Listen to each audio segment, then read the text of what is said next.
साहब, पाकिस्तान के आपने सारे फॉरेन बिल्कुल ऑफिस ठीक को कहा और कि हर इस पाकिस्तानी को तकरीर में तमाम के और तमाम पॉइंट्स तमाम। का अहाता किया गया और तमाम की तमाम चीज़ों के ऊपर बात की गई। एक बड़ा अहम पॉइंट जिसका आपने भी तज़किरा किया, क्लाइमेट चेंज। और आप जैसा कि जानते हैं कि अमेरिकी सदर ट्रंप क्लाइमेट चेंज जैसी किसी भी चीज़ को मानते नहीं। फिर वज़ीर-ए-आज़म शहबाज शरीफ ने जब बात की, कार्बन फुटप्रिंट की भी उन्होंने बात की और उन्होंने कहा कि एक ऐसा मुल्क जो अंडर डेवलपिंग कंट्री है वो कर्ज़े लेकर किस तरह से डेवलपमेंट करे इस सारी सूरत हाल में, ये बिल्कुल ही एक नाइंसाफ़ी पर मबनी सूरत हाल होगी। आप क्या समझते हैं कि इस पॉइंट पर ख़ास तौर पर ये कितना बड़ा इम्पैक्ट होगा, कितनी बड़ी बात है पाकिस्तान के लिए? नहीं, देखिए, क्लाइमेट चेंज तो एक आलमी इशू है। प्रेसिडेंट ट्रम्प कुछ बातों पे जो है वो जाहिर है कि अब देखें, अब वो तो उसको भी नहीं, कोविड को भी नहीं मानते थे। आपको पता है उस वक्त क्राइसिस खड़ा हुआ था। तो क्लाइमेट चेंज का तो खुद अमेरिका भी कभी हरिकेन आ जाते हैं, कभी कोई प्रॉब्लम हो जाती है, कभी वो इश्यूज तो हैं बहुत ज्यादा। तो ये अगर क्लाइमेट चेंज के ऊपर पूरी दुनिया तो इकट्ठी है ये पेरिस एग्रीमेंट के तहत। और पाकिस्तान जो है वो जाहिर है क्लाइमेट चेंज, आप देखें पूरे यूरोप के अंदर मतलब है कि इतनी गर्मियां वहाँ कभी नहीं हुई कि वहाँ पे जो है वो जंगलों में आग लग जाए। ठीक है, ऑस्ट्रेलिया में आपको आग लगी नजर आती है, अमेरिका में आपको आग नजर आती है, ग्लेशियर पिघल रहे हैं। तो क्लाइमेट चेंज एक हकीकत है। तो प्रेसिडेंट ट्रम्प जो है वो, मैं उम्मीद करता हूँ कायल हो जाएंगे। नहीं कायल होंगे तो बाकी दुनिया तो है। और चाइना ने इसमें डील ले ली है, बाय द वे। चाइना इसमें बहुत अच्छा आ रहा है क्लाइमेट चेंज के ऊपर। तो प्रेसिडेंट ट्रम्प जब ये देखेंगे कि चाइना और रशिया आगे जा रहे हैं और बाकी दुनिया आगे जा रही है, तो थोड़े दिनों के बाद वो भी फिर अपनी राय तब्दील करेंगे।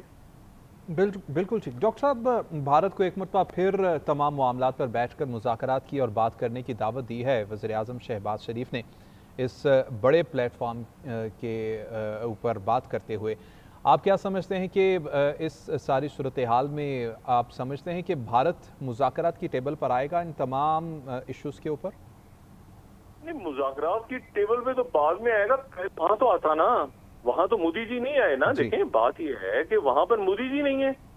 तो मोदी जी ही नहीं है, खुद वो चिकन आउट हो गए हैं।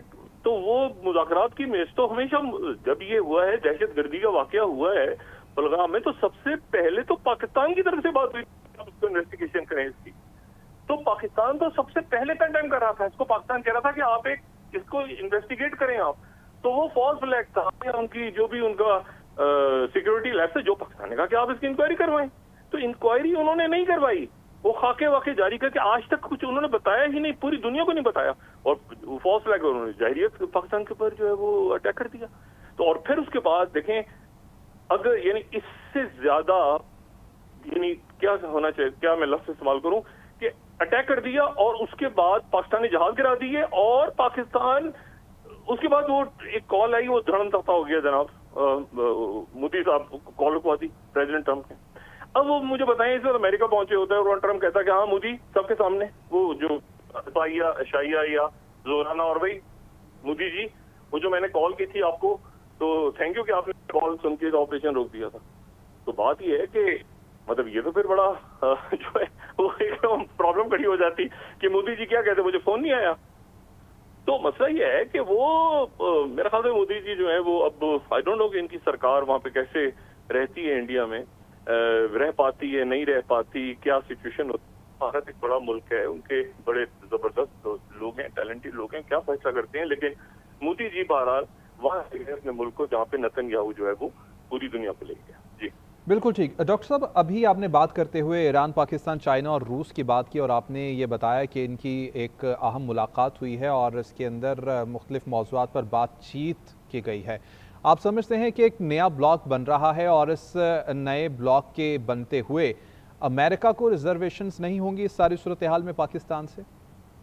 नहीं, देखें, अमेरिका में ही तो ये माहिदा हुआ है, ये वहीं तो ये टॉक्स हुई है न्यूयॉर्क के अंदर। पाकिस्तान, ईरान, ये ध्यान में रखें कि इससे पहले पाकिस्तान सऊदी अरेबिया के साथ एक कॉम्प्रिहेंसिव स्ट्रेटेजिक पार्टनरशिप में जा चुका है और उसमें और मुल्क भी आने जा रहे हैं। ठीक है, अब पाकिस्तान, ईरान, अफगानिस्तान के सारे बॉर्डर्स हो गए ना, पाकिस्तान, ईरान, रशिया। जाहिर है कि वो रशिया का और चाइना का एरिया ऑफ इन्फ्लुएंस है ना, अगर आप सेंट्रल एशिया को लेते हैं तो। इनकी तरफ, इनके इन सारे मुल्कों ने जो एलामिया जारी किया है वो ये है कि एक तो कोई फॉरेन फोर्सेज वहां नहीं आएंगी, कोई फॉरेन बेस नहीं बनेगी किसी किस्म की, और दूसरा कोई दहशतगर्द तंजीम वहां से काम नहीं करेगी। ये उसमें मजीद ब्रिगेड हो, अलकायदा हो, ये टीटीपी हो, कुछ जो मर्जी, वो कोई वहां से काम नहीं करेगी। तो ये जो है ये एक बहुत बड़ी, और वहां पे कोई जो है वो बगराम और ये जो सारी बात चल रही थी पाकिस्तान ने खुल के बात की, तो ये एक देखें ये एक तशवीश का इजहार कर रहे थे लोग, बहुत ज्यादा डिस्कस भी हो रहा था कि ये कहीं बगराम के ऊपर पाकिस्तान ने बात की। तो वो पाकिस्तान, ईरान, रशिया ने आज ऐलान कर दिया है कि अफगानिस्तान के अंदर कोई फॉरेन बेस नहीं आएगी और दहशतगर्दी के लिए उनकी सॉइल इस्तेमाल नहीं होगी।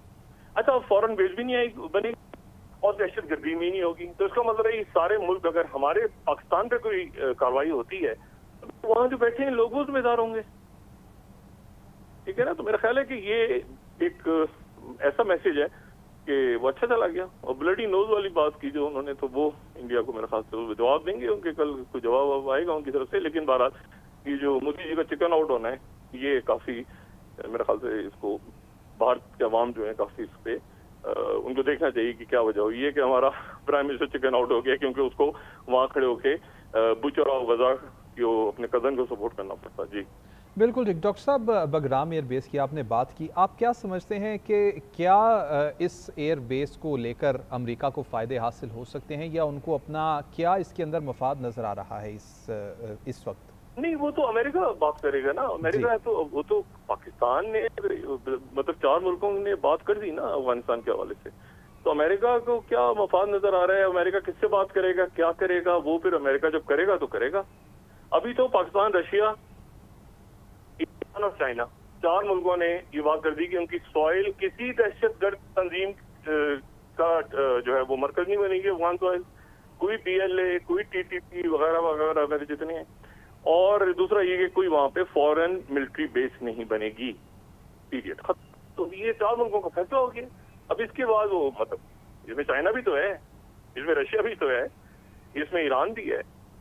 तो जाहिर है जो भी फिर मौकफ होगा वो फिर 4 मुल्क देंगे, या हो सकता है इसमें और भी मुल्क देंगे। इसमें हम ये ध्यान में रखें कि तालिबान पहले कह चुके हैं कि 1 इंच वहां पे जो हुकूमत है वो पहले कह चुकी है कि 1 इंच भी हम अपनी जमीन नहीं देंगे अमेरिकन को। तो ये जो है ये अब इश्यू सिर्फ ये रह गया कि उनकी सॉइल इस्तेमाल ना हो किसी दहशतगर्दी के लिए, बस ये उनको ठीक करना है, पीरियड। तो ये 4 मुल्कों का फैसला हो गया। अब इसके बाद वो मतलब इसमें चाइना भी तो है, इसमें रशिया भी तो है, इसमें ईरान भी है। तो जाहिर है जो भी फिर मौकफ होगा वो फिर 4 मुल्क देंगे, या हो सकता है इसमें और भी मुल्क देंगे। इसमें हम ये ध्यान में रखें कि तालिबान पहले कह चुके हैं कि 1 इंच वहां पे जो हुकूमत है वो पहले कह चुकी है कि 1 इंच भी हम अपनी जमीन नहीं देंगे अमेरिकन को। तो ये जो है ये अब इश्यू सिर्फ ये रह गया कि उनकी सॉइल इस्तेमाल ना हो किसी दहशतगर्दी के लिए, बस ये उनको ठीक करना है। ठीक है, बहुत शुक्रिया। सीनियर तज्ज़ियाकार डॉक्टर शाहिद मसूद हमारे साथ मौजूद थे और अपने नुक्ता नज़र से हमें आगाह कर रहे थे।